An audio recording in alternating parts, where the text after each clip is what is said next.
Everybody, it's Charles, your hobby hero, and I'm coming at you today with more insane news coming out of the comic book community. If you haven't already, though, please consider subscribing down the bottom corner. I do appreciate it. I do put out regular content about the hobbies that I love the most.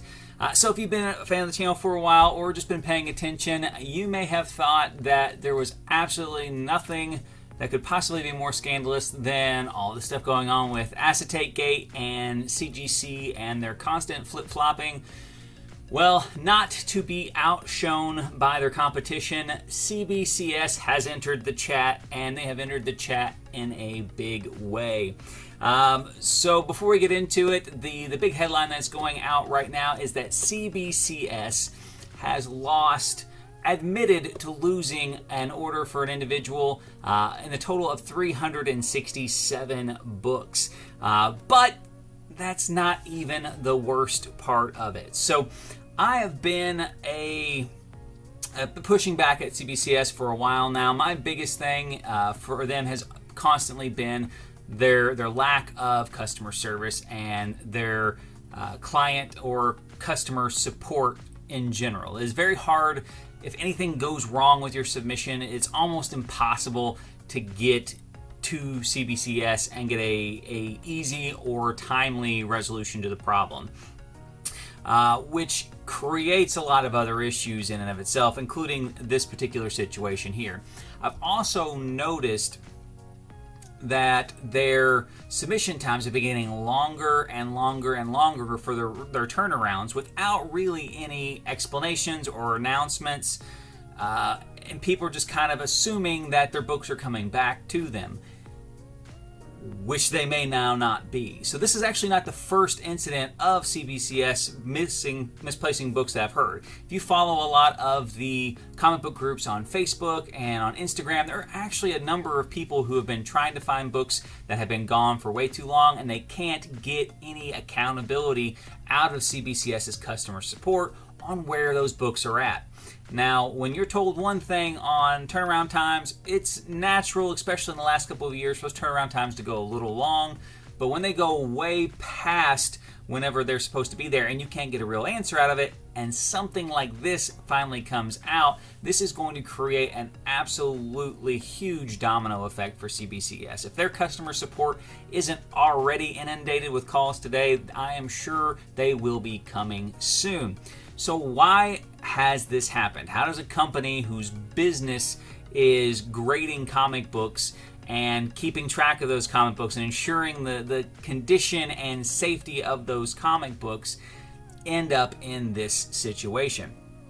Well, after this particular individual pushed the envelope, we found out that in the move, when they were moving from location to location, a lot of kind of chaos ensued with that. Some out-of-the-box thinking kind of took place, and I think shows just how disorganized and unready CBCS was for the boom in comic book grading that we've had in the last couple of years.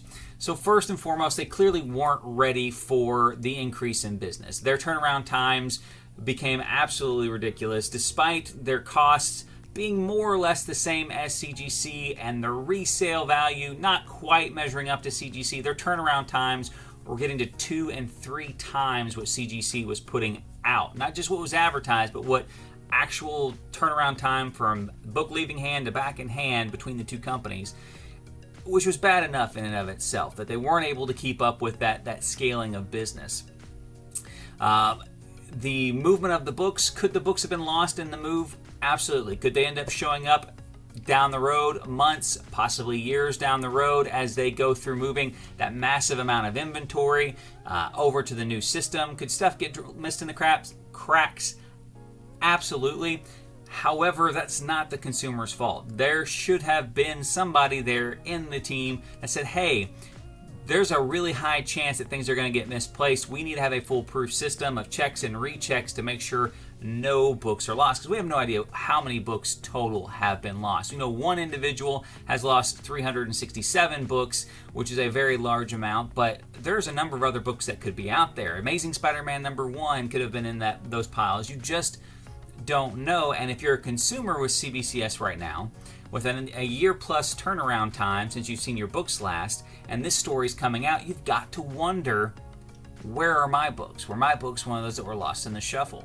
So beyond all of that, just the natural kind of loss of attrition from moving from one facility to another facility, they've also announced that at some point in time during their backlog that they were actually sending books home with CBCS graders.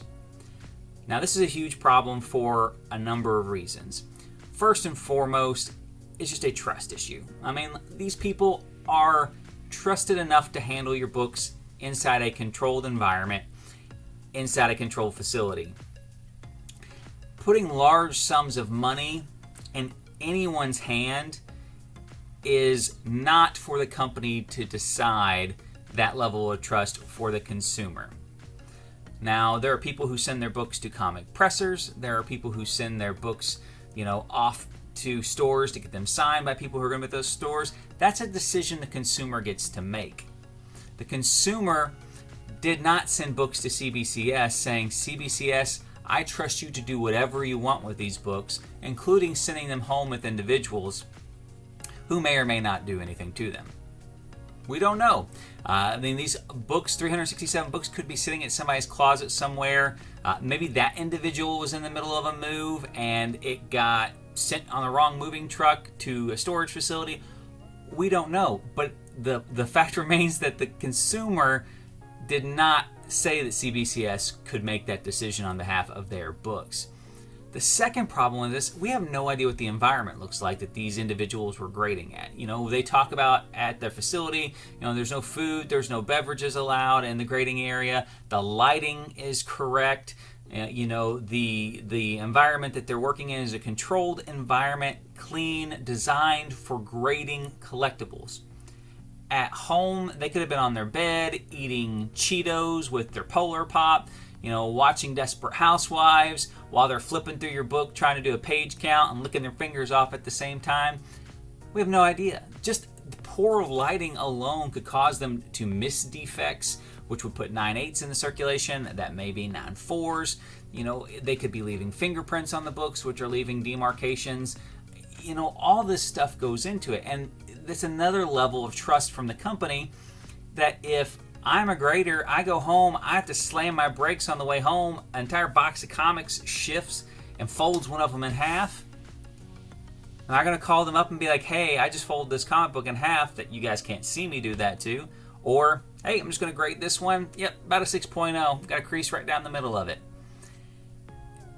Again, if CBCS thinks that that's the right play for their business, that's CBCS's decision to make and be upfront with, but that is not what consumers have signed up for when they submit their books to CBCS. So we have these huge issues that have now arisen.